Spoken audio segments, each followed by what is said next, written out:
Part of that world.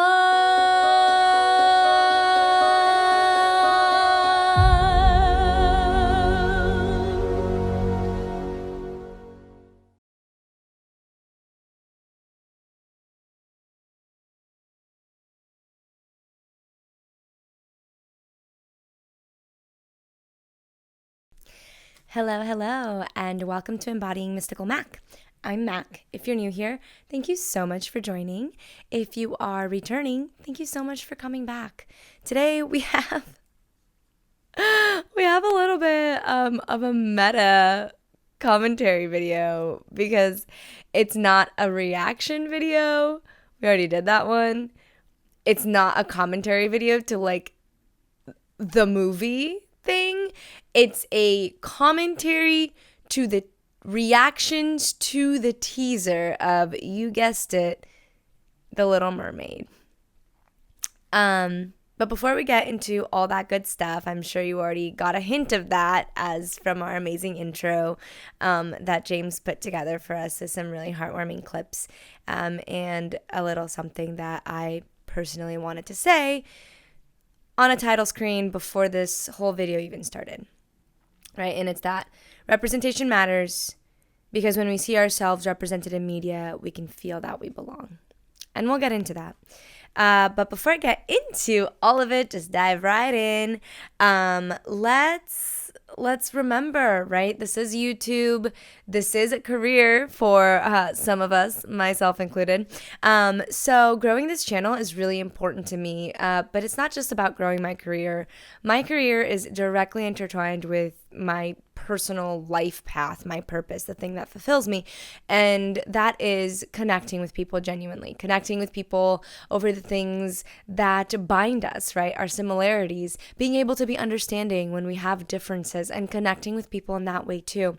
I'm really just out to create a community of people who want to connect and be heart-centered and be loving and focus on us as a unit, as a united collective, with all our flaws, with all our differences, with all our similarities, all that stuff. People that are working towards integration and interdependence, this is the place. So if that all sounds amazing to you, if you hear a funny sound, it's my air purifier. If that all sounds amazing to you, please go ahead, please go ahead, subscribe. If you're on the podcast and you haven't followed yet, please follow the podcast. And if you're highly curious about what I look like during these videos, because they are all filmed, go check out the community on YouTube. And seriously, I'm incredibly grateful for every single one of you that subscribes, that likes, that comments, that dislikes, whatever it is that you do to interact with my content. I'm incredibly grateful because it helps me grow, helps this community grow. And the more creators we have out there that are just trying to unite people and create a loving community, hopefully the more loving communities we'll have out there for all these different individuals that we have across our world, right? Hopefully we'll feel less disconnected. That's the whole point. And lastly, but certainly not least, I do offer tarot readings, or rather I provide tarot readings for those that are seeking guidance. And I have started to offer collective tarot readings at the end of my videos. So look forward to a collective tarot reading at the end with this beautiful, beautiful tarot deck. I will describe the pictures for those of you listening on the podcast, but if you are so curious, go ahead and check out the YouTube video to see those photos if you are able to. Okay, without further ado, right, the links, all that will be up here, but we'll repeat all that at the end. You might be wondering why I'm wearing a crown. I've been wearing this tiara a lot. It's for a couple reasons. One, I love the tiara. It's absolutely one of my favorite purchases of all time. It's beautiful, fits my head like a glove. Okay. Two, it's because here we are all queens. I don't care if you're a dude, you can be a king. If you're non-binary, you can choose whatever. We are all queens here. And you know what queens do? Queens that are worth queening, queens that don't support colonization, but rather support the upholding of Native communities and the people that came before us, queens that have sweet hearts and strong souls and that are willing to stand up for those who maybe don't have a voice. You know, or even those that will just stand by those that are shouting their truth. We are all queens here, and the kind of queen that I want to be adjusts another queen's crown as opposed to tries to tear it off. That's very important. That is part of why I'm wearing this today. If you are watching on YouTube, I do have a lovely Ariel fin drawn on my left cheek, and then I did my best attempt at a dingle hopper. Best attempt, okay? Don't come for me. But I did a really cute little shell. The shell is actually really, really, really cute. So I've got a shell, like the one that Ursula traps her voice in, and then the very sad attempt at the dingle hopper that we can just pretend is like a ray of silver lightning. I don't know. I drew these with the NYX. What is it? Latin Epic Wear, I think. The NYX Epic Wear liquid liners. Not an ad, just I love those things. Okay. This is the Little Mermaid teaser reaction commentary. I know that is a mouthful, and I know that I'm sure there's a lot of people that's already spoke on this, but I wanted to come in and give my 2 cents, because I feel that everywhere that we're speaking about this, it's either people that aren't aware that they're being racist towards this film and not being willing to admit it. And then there's the people who are aware of the racism that are trying to get the people that are being racist to admit it with passive aggression, with direct, like condescending tweets, with just a lot of,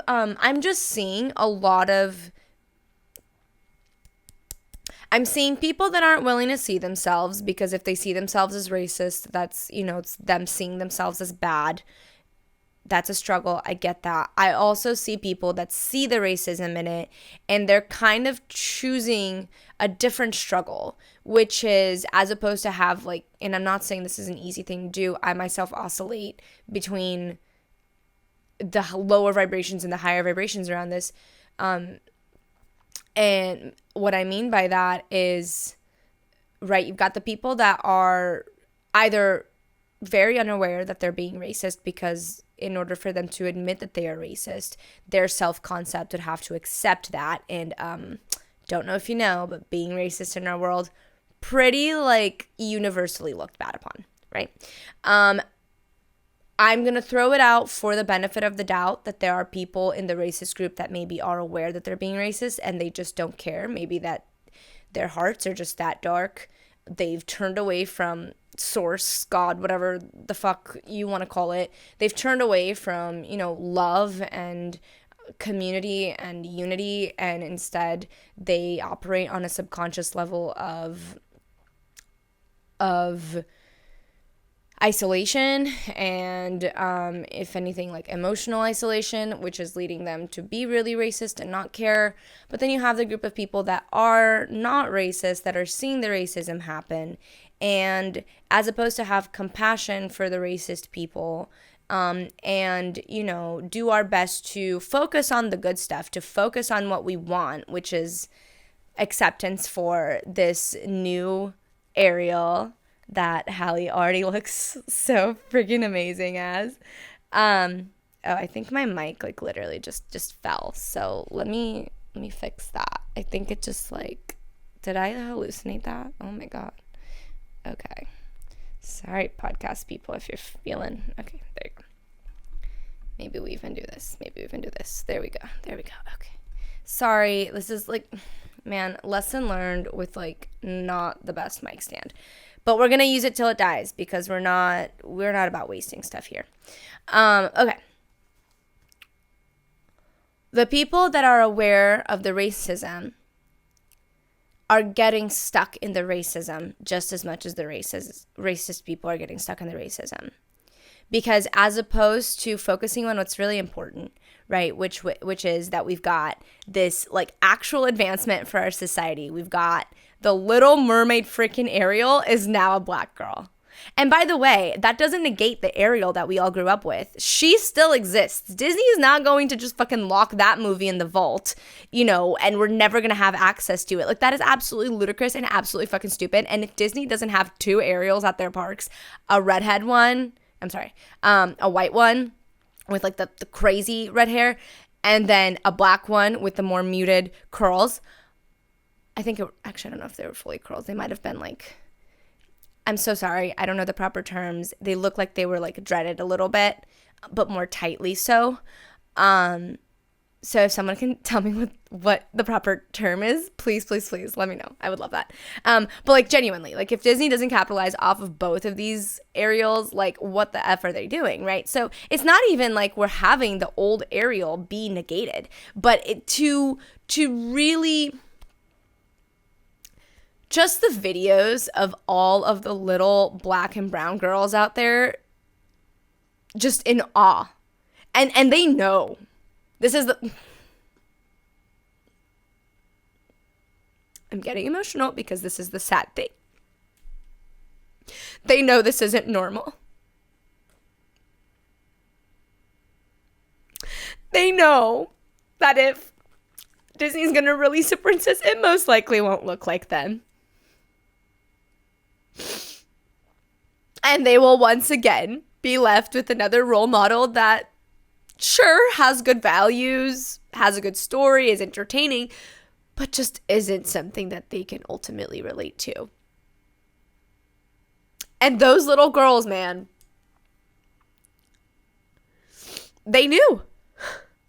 I love there's one video, I don't know if it made it into the montage, but there's this one video of, I think it's like a few sisters watching it actually, and the older one that like for sure knows what's up, she's like standing up just like, Mama, she's black, oh my God. And I think her other sisters are like, yeah, whatever, get over yourself. But she's like amazed, and I'm like, no, like I'm on this girl's hype. Fuck yes, I'm on this girl's hype. They know that is not something that is common. That alone should tell you how important this is. And if it doesn't, it's okay. You're just not meant to understand at this time. And that's what I wish that the people that do see the racism, that see how ridiculous it is, that see how silly it is, that see how it's literally just bringing down one of the most beautiful moments in our pop culture to date, they're choosing to try to change the racist people's minds as opposed to just like living in their truth, as opposed to just living in the reality that they want to live in, which is not, oh, racism doesn't exist, those people don't exist. It's that the reality where I get they're there. They're, unfortunately, they may always be there, right? Like, I don't know if the isms will ever go away in my lifetime. I really do believe that our species will evolve to a point where we turn towards the higher vibrations indefinitely, and we don't even get caught up in that shit anymore. But I frankly don't think it will happen in my lifetime. So to give all my energy to that aspect of it, as opposed to give my energy to the aspect of it that's like, yes, Hallie, go queen, go all the little black girls, everybody who's rejoicing about this, who's so happy, who's so excited, let's rejoice. Yes. Thank you, Disney. Just thank you. We're so stoked about it. Like, that's where I want to put my energy. That place. Not trying to change a bunch of people's minds whose minds are not going to be changed by me anyways. This is about the Little Mermaid reaction, but this can be applicable for life, man. Like, most people you try to argue with, that includes people in this comment section, all right? And I want us to be kind, I want us to be, great, I want us to be good humans to each other, and the comments that really genuinely suck, like they're mean and they're rude, like, I'll be discerning. But what's going to tell me whether I need to block a person and delete a comment, other than like blatant things, is how I feel when I read that comment. How does that energy feel being directed at me? Is it just like someone who's having a shitty moment being shitty? Whatever. Thanks for the engagement. If it's someone being downright mean, rude, like actually rude, actually hurtfully rude, right? Things like that. Because people can be rude, and I'm not going to delete it because I'm like, listen, if that's how you want to show yourself online, by all means have it. If it's a comment that legitimately energetically tarnishes the vibes, it's out. It's gone. Okay? But for the most part, those aren't the comments I'm trying to focus on, right? I'm not, manifestation tip. Use what you don't want to know what you want, and then pivot your focus to what you want. Because this is the thing. Again, all of us, right, that we just want this accepting world where Black Ariel is embraced by absolutely everyone. When we choose to focus on what we don't want, which is the racist reactions, we're creating more of that in our own world, in our own reality. So there might be like a whole bunch of people that are rejoicing over this, and there are. But we will only be privy to the information about the people that are shitting on it, because that's what we're choosing to focus on. So, what am I trying to say here? First of all, my commentary, my statement on the reactions to this teaser trailer that were not the favorable ones, that were not the celebratory ones, y'all need to check yourselves. There was a tweet that I don't remember who it was by, but they said it best. It was like, if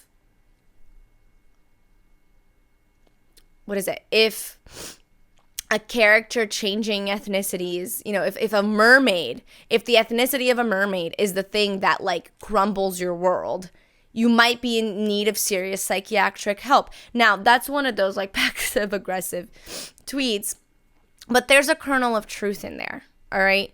Therapy is not just for people that are going off the deep end. Therapy is not just for people that want to unalive themselves. Like, therapy is not just for dire situations.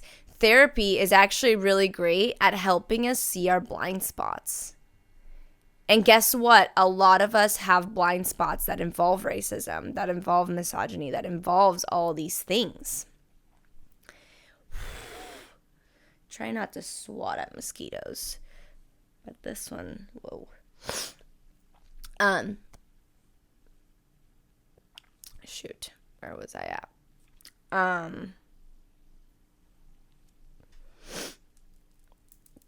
Oh yeah, therapy it can really help you see your blind spots, and I really do believe that that mostly everybody that's reacting with a racist reaction to this trailer, to Halle being the new Ariel, all that stuff, they have severe racism blind spots.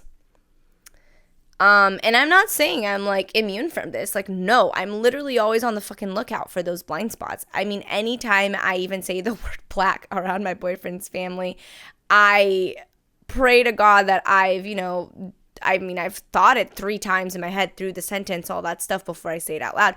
But even when I do, like, there's still a part of me that's like, oh my God, am I saying something that I don't know is not okay? Am I saying something that's coming out racist and I don't know that that's the case? And I trust, like, my boyfriend will always tell me, I trust the people in my life to tell me when I'm out of line, all those things. But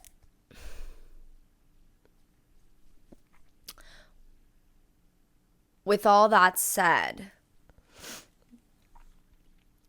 if you're not willing to consider the fact that by growing up in this society, in this world, you've acquired some sort of racial bias, and you're simultaneously reacting to a completely unrelated company to you, like, yes, we're all affected by Disney and whatever, but if Ariel's Black or white does not affect your life, unless you're directly involved with making that film, then yeah, okay, you gotta consider things for like design and shit. But like, legitimately, the people that are complaining, this is not going to affect their lives, and they're simultaneously unwilling to admit that they've got race bias, And yet they're going out here proudly showing that race bias, or maybe if they don't know, just very much showing that race bias.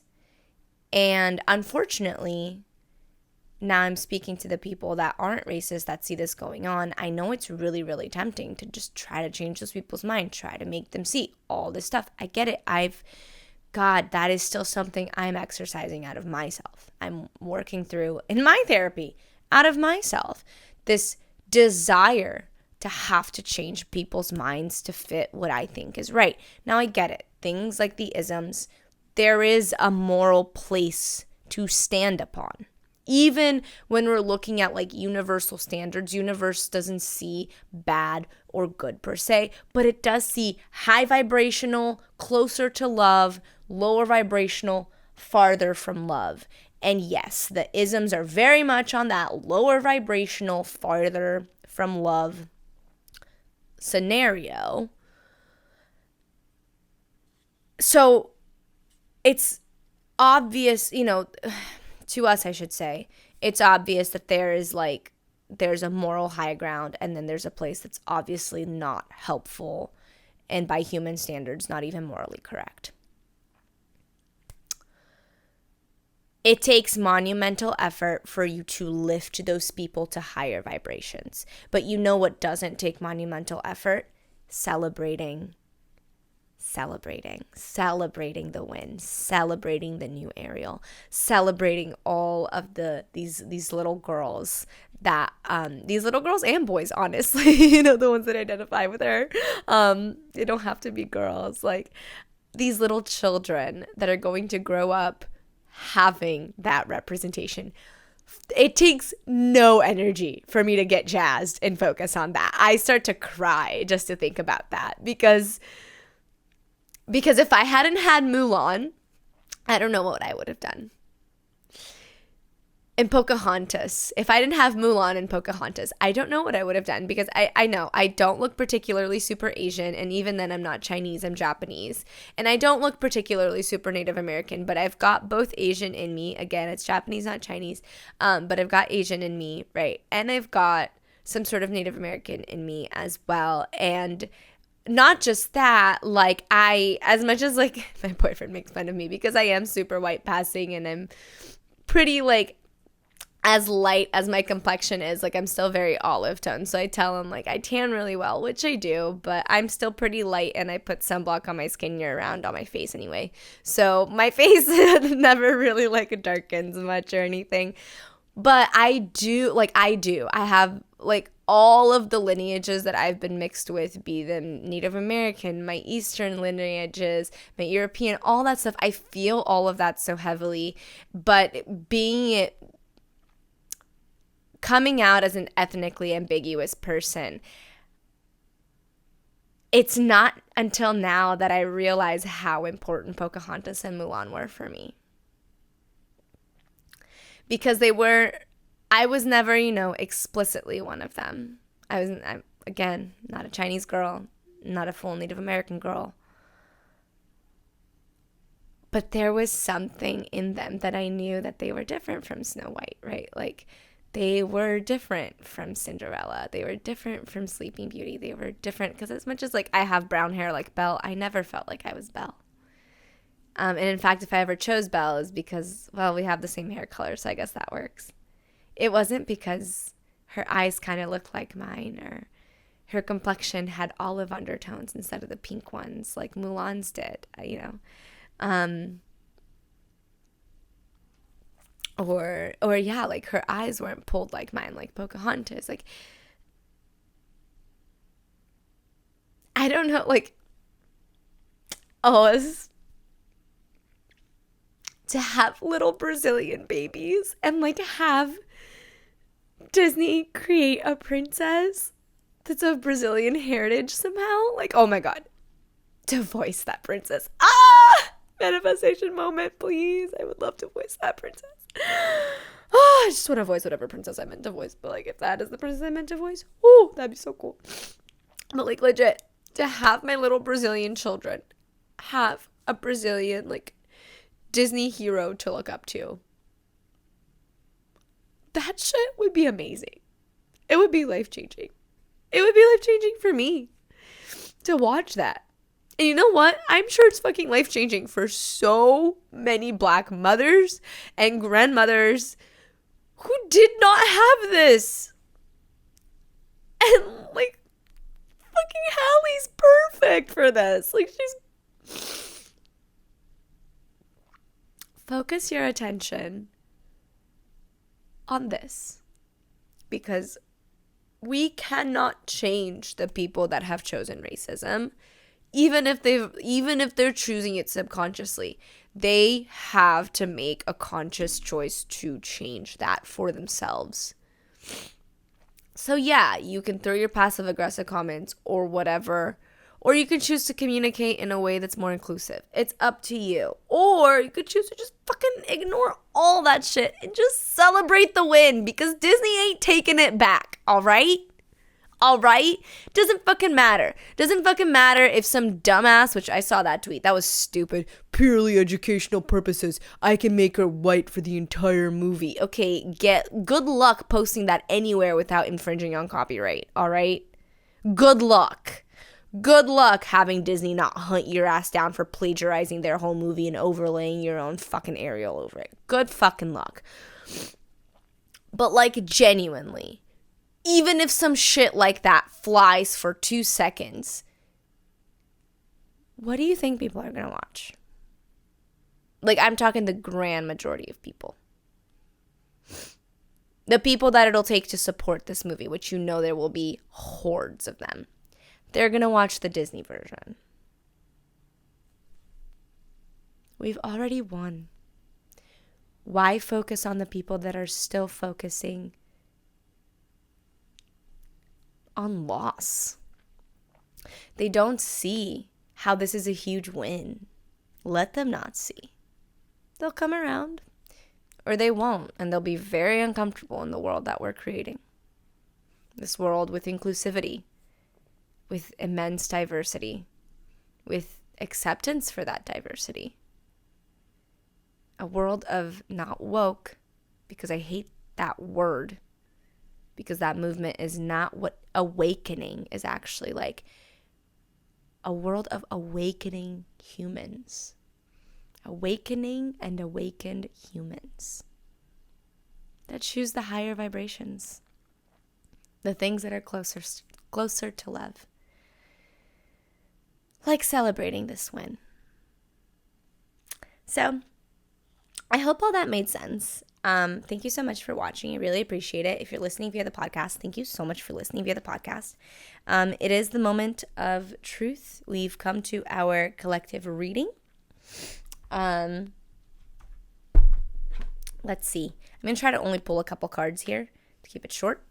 And I'll be as descriptive as I possibly can be for my podcast folks, all right? And for my visually impaired folks, if there are any people that are visually impaired that are listening. So, all right. Just to let you know my process. Usually I do this internally, but I'll do it externally. I'm conducting this collective reading for the highest vibrations of all involved. All that means is that I'm invoking all of the loving energies when I say the highest vibrations, closest to source energy, closest to God energy, love energy, whatever you want to call it. Unconditional love. That's where we're coming from, that warmth. And what does the collective need to know right now? Maybe something that ties into this.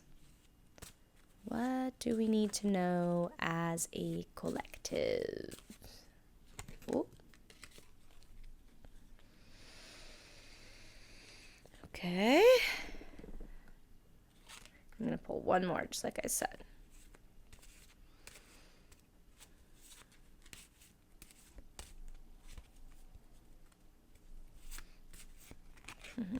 All right. Okay. I think we might have actually... No, never mind. I thought we had pulled one of these cards before, but I don't think we have. Okay. So we've got first the 8 of Swords, and then we've got the 9 of Cups. Now, The Eight of Swords, I'll read you the description for the podcast's sake because it may help us out. Let's see. Yep, here we go. Okay, first of all, I'll describe the card to you. So we have a being, a human, it looks like, in a cave. It looks like a woman, or maybe not actually. It could be a man with long hair. They have a donkey skin, like a skinned donkey, where they have the donkey pelt like protecting them. They're wearing the head part and then it's protecting them. They're surrounded by swords in this cave. And outside the cave window, I guess, door, you can see a castle. So the Eight of Swords, this tarot card is based on folklore from around the world. So this is based on donkey skin, which is a French fairy tale. And it says, the Eight of Swords represents being caught up in your own insecurities. Donkey Skin was forced into hiding to escape a bad situation. Now she is faced with the decision to continue the life she has created or step out of her self-made position. Other words associated with the card are anxiety, victimhood, feeling trapped, paralysis, and crisis. Okay. So just to get a little bit into this, when we're looking at Cups and Swords, which are the two cards that we got a Nine of Cups and an Eight of Swords, which is very interesting, 8 and 9. We are looking at the minor arcana. And the minor arcana helps us dive into the nitty-gritty of our everyday life, as opposed to the major arcana, which are the cards like the Magician, the Fool, Death, all that stuff, which kind of helps us look at the overarching journey of our lives or our past lives. It can be a grand time scheme, it can be a shorter time scheme, but still the major arcana is always going to, or arcana, is always going to pertain to more overarching, bigger patterns. So when we're diving into the minor arcana, we're really getting into the everyday stuff. Now 8, I asked for a collective reading, right? So we're reading on the behalf of the collective, and if you want to get even more specific, the people that are on the sort of vibration that we are at, right? They're more open to energies that are outside of themselves, meaning to understanding the energies that are more outside of themselves. Or if you're not per se open in the sense of you haven't done any of this research yourself, you're curious. You're in that position where this information is coming to you for a reason. So those of us that need it, we've got the 8 of Swords. 8 is a number that is near completion to the end of the journey that happens between 0 and 10. In fact, 8 is a number that invokes physical manifestation. This is a time where things are entering our reality. If you set forth manifestations a couple months back, those manifestations are kind of starting to come into fruition. Now, we got swords here, and when we have swords, we have to think about logic. We have to think about intellect because we're thinking about air. Air is the element that corresponds to the suit of swords. And so the fact that we're surrounded by swords here, yes, things are manifesting into our realities, but we keep those things from manifesting into our realities by misusing our thoughts. There's this really interesting thing about manifestation, and it's that, and the Buddha actually brought this idea, though his idea was a little bit, how can I say, it was a little distorted, just like a lot of things tend to be when teachings get passed down over time, right? People believe the Buddha said that desire is the root of all evil, when in truth, the direct translation allegedly claims to be craving is root of all evil. We're meant to, now there's nothing wrong with craving things, all right? Just saying. But that's what the saying's supposed to be. Desire is very natural. Desire is supposed to happen. In fact, we're supposed to go towards our desires. We're supposed to get them, and that's supposed to birth new desires, and that is how the universe expands through each and every one of us, as well as through each and every blade of grass, through each and every insect, through each and every, you name it. Okay? And the thing about manifesting and what the Buddha really meant is that when he meant, it was more like, as opposed to craving, it was attachment. Attachment And of course, when we think, oh, well, from a psychological standpoint, like attachment's good. We want attachment, right? We want secure relationships, secure attachments. Yes. Yes. On that level, yes. But when we move into higher vibrational levels, when we move into the levels of like being really connected with source energy, being really connected to that unconditional love, the more attachment becomes weight. And our minds are really good at holding on to that weight, which is kind of like what these swords are a little bit in this card. The 8 swords surrounding donkey skin. They're adding weight. These are not thoughts that are freeing, because there are thoughts that liberate us. This is not the case. Donkey skin is being forced to go through old beliefs, to go through old patterns, and to consciously let go of some of those things, lest she stay forever in her current circumstance, as opposed to venture out into whatever this kingdom city is. So for those of us listening, this is sorry, I keep hitting the mic. This is a call to do like a mental spring cleaning, almost like do like a mental fall cleaning. Go through your beliefs, go through your attachments. Are there things that you're attached to that you don't understand why you're attached to anymore? Physically, mentally, emotionally. Here it's emphasizing mentally, but if you feel like you need to do this on an emotional level, on a physical level, do it. Because ultimately, you're not going to be able to get out of this victimhood. You're not going to be able to get out of this self-pity. You're not going to be able to get out of this place until you start to really evaluate each and every one of these swords around you. And if you're able to do that, we can move forward into the 9 of Cups. Now, this is really, really interesting, and I'll get into it. But first, let me describe the 9 of Cups to these podcast peeps and to maybe these Heart of Seeing peeps, if there are any of you on here.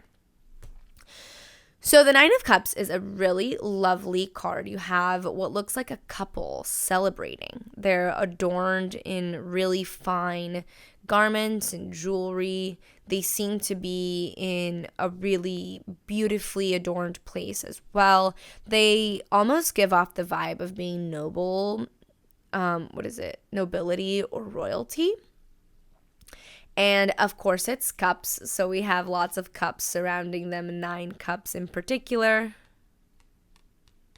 Here I go, like actually counting the freaking cups. And now, the color scheme for this, the donkey skin color scheme, there was like mostly grays and browns, and then the blues and silvers were saved for like the swords and the sky out there. Oh, that's another clue. The swords and the sky actually have the same color, which of course could be alluding to like swords, air.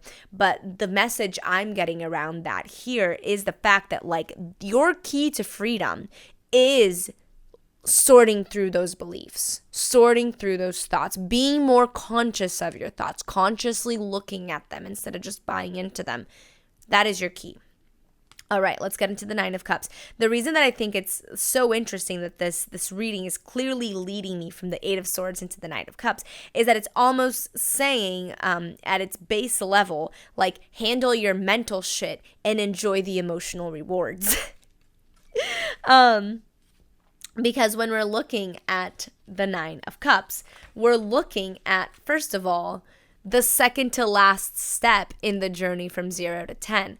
We're looking at that climactic card, at that near completion card. So when you've reached the 9 of Cups, you can kind of take a breath, right? You've gone through the journey of 0 all the way through this point. You just got the celebration of 10 that's going to plop you back into some new beginning, and off you go onto a new journey to you, right? But still advance from your old one. And so it's really interesting because it's true, when we handle our mental shit, we're better able to sink down into our hearts, especially those of us that tend to function on this planet and in this body from the upper chakras down. There's a lot of people out there that are really good at functioning from the bottom chakras up. I am one of those people that tend to work from top to bottom. And to really, really bring that like cosmic energy down and root myself into this world in the ways where I'm really grounded, like I ask you guys, right? Stay mystical, stay exploring, stay open, but also stay grounded all the way down through the core of this earth. Ground that physical body, right? The way that I can do that, the way I've been able to do that, like I've encountered people saying that I have a calm voice, that I have this, that I have that, I have a presence. A lot of that has to do with like going through these things that create my reality and create the way that I operate, which then creates my reality. These thoughts, so that I can bring this energy down, I can lighten it up here and just dive in through my throat chakra, through my heart chakra, and get really connected. So the 9 of Cups is modeled after an Arabic folktale, which would explain a lot of the mosaic tiles, a lot of the, which would explain the outfits and the adorning and the particular designs of the cups. So the 9 of Cups represents a happy ending achieved in unexpected ways. Prince Taj al-Muluk fell in love with Princess Dunya, but she refused men. He used trickery, disguising himself as a woman in order to win her heart. Oh, I always thought that this was 2 women, but I never was quite sure. Interesting. So other words associated with this card are dreams realized, fulfillment, pleasure, recognition, and triumph. Now, this is an incredibly clear message. This is great. So it's basically deal with your mental shit. Deal with your internal shit. It doesn't have to be mental, but for most of us, I'm getting that it is a mental thing. You know, it's a really, really hyperactive mind that you need to learn to work with and quiet down when you need to. I have ADHD. I'm okay with my mind being loud a lot of the time, but I've come to embrace meditation where I'm consciously trying to quiet down, right? To have those moments of respite. So deal with the things that are keeping you stuck internally, because that's how you make room for the external shit that's not working to fall away. If you're holding on to the beliefs that are holding on to the physical external shit, that physical external shit is not going to leave your reality. You have to let go of the beliefs. A good example is, I'll use a personal example. I'm really working on my beliefs around money. That includes not being shady towards people who have money, even the ones that I believe, may have earned it through unethical ways. Not being shady about places where rich people frequent. Not being shady about basically anything that has to do with money or rich people. And just be really, really, really grateful for money, for the money that I have, for the money that I have coming, for the money that I have going out, to pay for my life, to pay for my things. Just honoring money where it deserves to be honored in my particular experience, because I've come to realize, hey, money isn't evil, just like a hammer or a gun is not inherently evil. It's the wielder. It's the person who wields the hammer. It's the person behind the trigger. It's the person who owns the money that's going to lead to that resource being either really terribly used or really wonderfully used. And for me, there were a lot of just not helpful beliefs that were holding on to this idea of just getting by. That, there are a lot of rich people out there that are doing nothing to help the environment, and so therefore I don't want to be like them because I want to care about the environment. Boom. That's keeping me in a reality where I'm not making all the money that I want to be making, right? The money that will allow me to do things like donate to causes that are helping the environment, right? The money that will allow me to be a better rich person than the rich people that I have seen not use their money in the ways that I would want to use my money. I shouldn't say better. It's not a value judgment. A different way of using my money, right? But that's the thing, like this belief of, ooh, I don't want to be like that because of what I've observed in other people that I've seen that have money. And not even all of them or even most of them, mind you. But that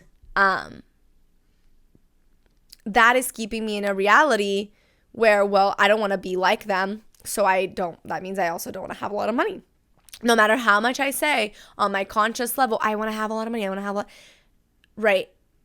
And my logic knows, like, yeah, if I have a lot of money, I can help people. I can donate it. I can do this. I can do that.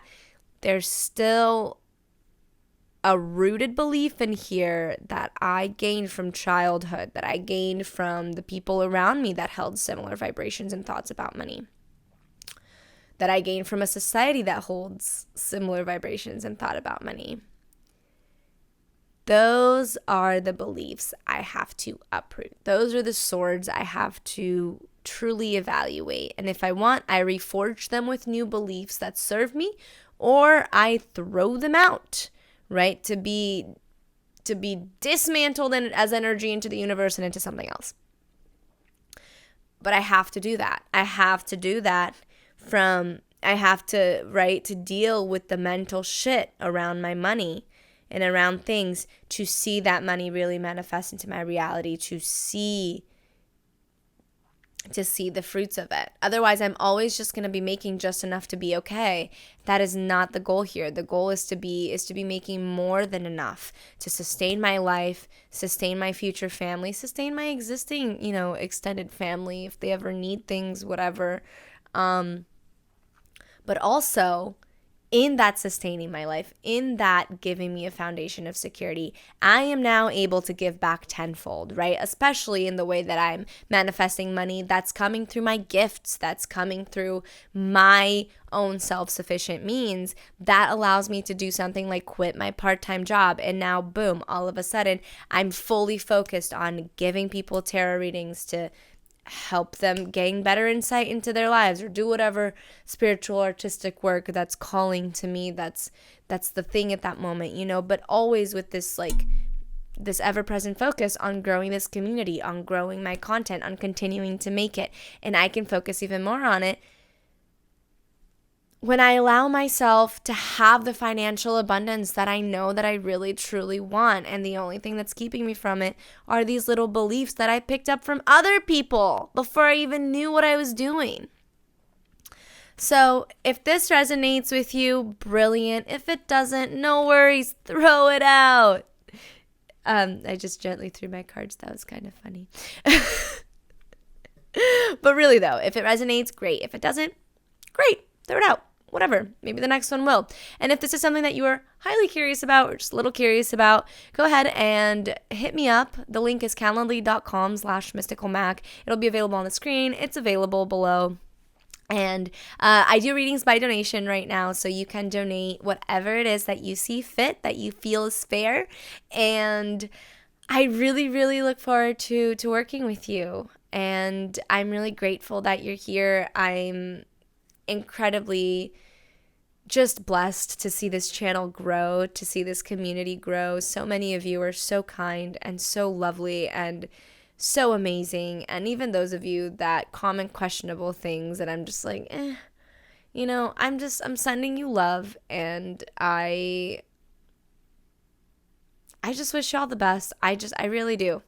I'm incredibly grateful that you're here, and I'm incredibly grateful to be here as well. Like, let's create and nurture this community of people that are willing to connect, and be supportive even when we differ, that are willing to be courteous and kind, especially when we differ.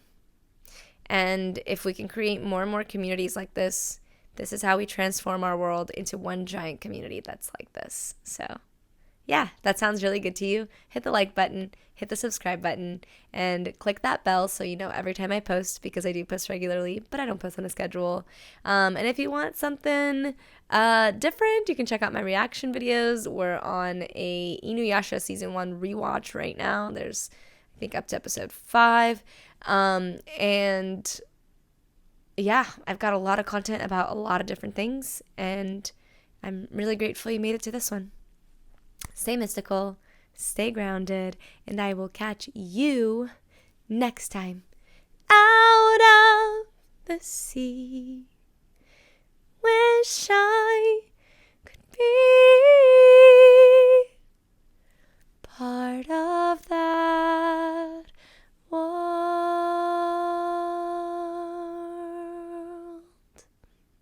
I had to. I'm so excited. Okay, bye.